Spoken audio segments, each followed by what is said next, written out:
হাজার হাজার নেতাকর্মীদের নিয়ে ফুলবাড়ীতে বিএনপির প্রতিষ্ঠাবার্ষিকী পালিত শামিউল ইসলামের পাঠানো রিপোর্টে থাকছে বিস্তারিত। বাংলাদেশ জাতীয়তাবাদী দল বিএনপির ৪৭তম প্রতিষ্ঠা বার্ষিকী উপলক্ষে ফুলবাড়ীতে হাজার হাজার নেতাকর্মীদের নিয়ে বর্ণাঢ্য র্যালি বের হয়।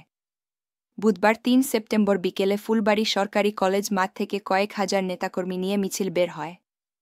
মিছিলে নেতৃত্ব দেন ফুলবাড়ী উপজেলা বিএনপির সাধারণ সম্পাদক মোস্তাক আহমেদ চৌধুরী খোকন, ফুলবাড়ী পৌর বিএনপির সাধারণ সম্পাদক শাহাজুল ইসলাম। এছাড়াও ফুলবাড়ী উপজেলা যুবদলের যুগ্ম আহ্বায়ক আব্দুর রহমান ও যুবদল নেতা বেলাল উদ্দিন ডেভিড এর নেতৃত্বে একটি মিছিল অংশগ্রহণ করেন। পৌর যুবদলের সদস্য সচিব মানিক মণ্ডল এর নেতৃত্বে একটি মিছিল অংশগ্রহণ করেন। পৌর ছাত্রদলের আহ্বায়ক ইমাম হাসান মোনাজ এর নেতৃত্বে একটি মিছিল অংশগ্রহণ করেন। পৌর স্বেচ্ছাসেবক দলের আহ্বায়ক আতিয়ার রহমান মিন্টু ও সদস্য সচিব মোস্তাফিজার রহমান এর নেতৃত্বে একটি মিছিল অংশগ্রহণ করেন।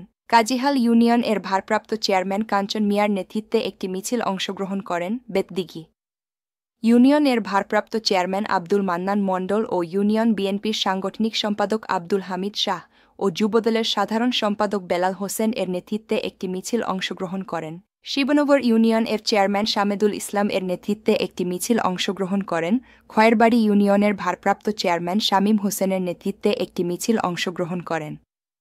এছাড়াও উপজেলা বিএনপি, পৌর বিএনপি, যুবদল, ছাত্রদল, স্বেচ্ছাসেবক দল, কৃষক দল সহ অঙ্গ সহযোগী সংগঠনের নেতৃবৃন্দ অংশগ্রহণ করেন। মিছিল শেষে ফুলবাড়ীর ছোট যমুনা ব্রিজের মুখে আলোচনা সভা অনুষ্ঠিত হয়। আলোচনা সভায় সভাপতিত্ব করেন উপজেলা বিএনপির সিনিয়র যুগ্ম সাধারণ সম্পাদক আলাউদ্দিন মাস্টার। আজকে ফুলবাড়ির নেতাদের ঘাঁটি, আর আপনারা বলে ফুলবাড়ির মাটি বলে তাদের ঘাঁটি।